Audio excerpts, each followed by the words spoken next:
नमस्कार दोस्तों, स्वागत करते हैं आपका अपने यूट्यूब चैनल एडू अड्डा पर। तो पटना में बहुत बड़ी वैकेंसी आई हुई है। जी हाँ, पटना हाई कोर्ट में वैकेंसी आई हुई है। तो अगर आप हमारे चैनल पर नए हो तो चैनल को सब्सक्राइब करके बेल आइकन को प्रेस कर दीजिएगा। चलिए बात करते हैं पटना में किस चीज़ की बड़ी वैकेंसी है। तो यहाँ देखिए, पटना हाई कोर्ट में स्टेनोग्राफर की वैकेंसी आई हुई है। पूरा अपडेट जानिए। नोटिफिकेशन है यह, देखिए, स्टेनोग्राफर रिक्रूटमेंट एग्जामिनेशन 2025 आपका 21 अगस्त को नोटिफिकेशन आया हुआ है बच्चों। 21 अगस्त को नोटिफिकेशन आया हुआ है। चलिए देखिए, date of commencement of submission of online application 21/8/25। Last date की बात की जाए तो 19/9/25 तक है, यानी 19 सितंबर तक आप अप्लाई कर सकते हो। डेट इसका 21 जनवरी, ये 21 तारीख से 21 अगस्त से शुरू हो गया है। अब बात करते हैं यहाँ पे last date of making online fee payment. तो 21/9/25 मानिए कि आपका 21 तारीख को अगले महीने में ही आपका लास्ट डेट होगा पेमेंट करने का। और date of online examination to be notified later, आपको जैसा ही अपडेट बताया जाएगा आपको तुरंत इस चैनल के माध्यम से आपको जानकारी मिल जाएगी।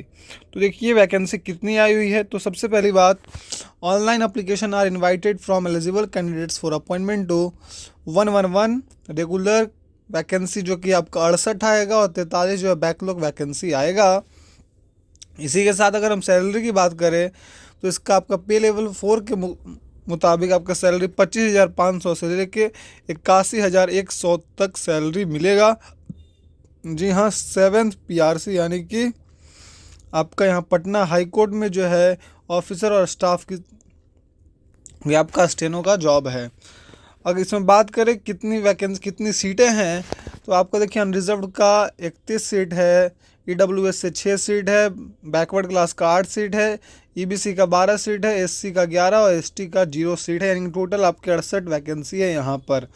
इसी के साथ अगर बात की जाए टोटल वैकेंसी कितनी है, तो टोटल आपका 111, और इधर देखिए बैकलॉग वाले वैकेंसी हैं इधर। ठीक है बच्चों, अब देखते हैं आगे। देखिए यहाँ पे अपडेट देख लिया जाए, आगे क्या अपडेट है इसका। एलिजिबिलिटी क्राइटेरिया की अगर बात कर ली जाए तो eligibility criteria citizen of India होना चाहिए। और अगर एज की बात कर ली जाए, मेन कैरेक्टर वगैरह सब फिजिकल वगैरह फिट होने चाहिए आप।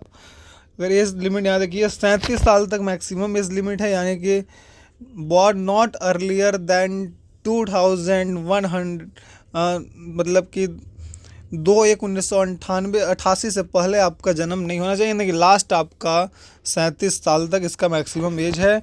और अगर अनरिजर्व फीमेल की बात करें तो उनको 40 साल की तक का, यही बात है इसमें। अब आगे देख लिया जाए, इसमें इम्पॉर्टेंट जो आपको पॉइंट है वह मैं बता दे रहा हूँ। मिनिमम एजुकेशनल क्वालिफ़िकेशन की बात की जाए कि मिनिमम एजुकेशनल क्वालिफ़िकेशन क्या होगा, तो आपका मिनिमम एजुकेशन क्वालिफ़िकेशन यहाँ पर है इंटरमीडिएट 12th पास। जी हाँ, इंटरमीडिएट में 12th पास।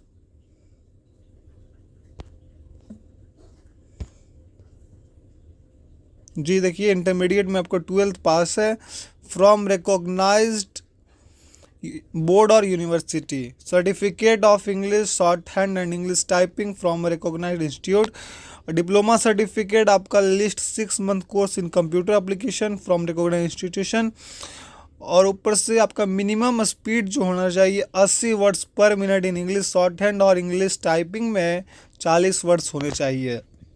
जी हाँ, इसी के साथ रिजर्वेशन की बात करें तो शेड्यूल कास्ट को 16% रिजर्वेशन, शेड्यूल ट्राइब्स को 0.1 मतलब 1% हो गया, 18% EBC को, और EWS को जैसा कि 10% मिलता आया है, और बैकवर्ड क्लास को 12% का रिजर्वेशन है। ऊपर से अगर वुमेंस कैंडिडेट की बात करें तो देखिए इसमें 35% लागू हो चुका है आरक्षण, जैसा कि नीतीश सरकार ने बताया था कि आपको 35% महिलाओं को आरक्षण मिलेगा। तो ठीक उसी तरह यहाँ पर डायरेक्टली 35% महिलाओं को आरक्षण, चाहे वह किसी भी कास्ट से हों। अब यहाँ पर जो हैंडीकैप्ड हैं उन्हें 4% का जो है वो अलग से मिलेगा। तो अगर आपको यह जानकारी अच्छी लगी हो तो हमारे चैनल को सब्सक्राइब करने के साथ साथ बेल आइकन को प्रेस कर दीजिएगा, क्योंकि आपको सारी अपडेट्स हमने यहाँ पर बता रहे हैं।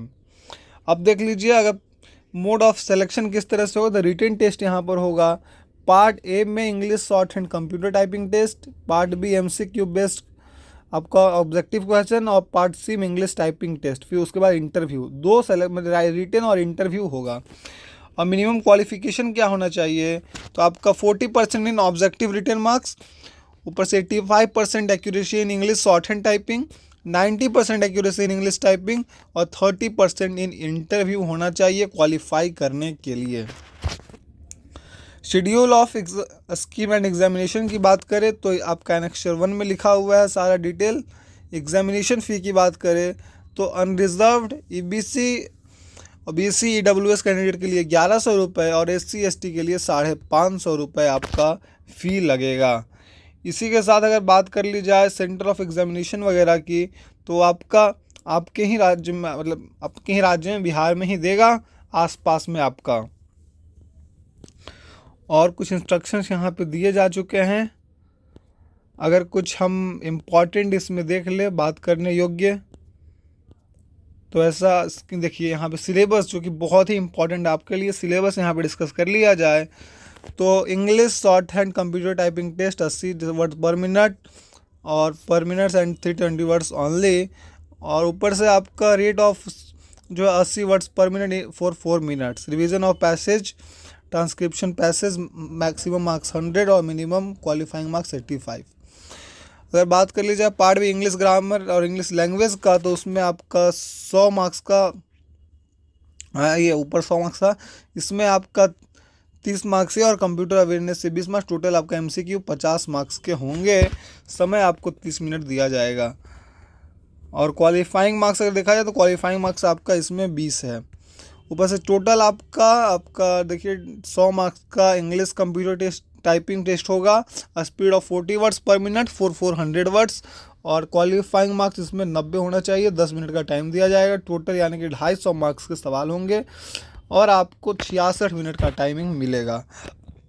ऊपर से इंटरव्यू आपको देखिए 10 मार्क्स का इंटरव्यू है, आपको 3 मार्क्स यहाँ पर भी लाना पड़ेगा। तो यही 3 चीज़ था। अगर आपको यह जानकारी अच्छी लगी हो तो हमारे चैनल को सब्सक्राइब करके बेल आइकन को प्रेस कर दीजिएगा। मिलते हैं फिर किसी वीडियो के साथ में, तब तक के लिए जय हिंद, जय भारत।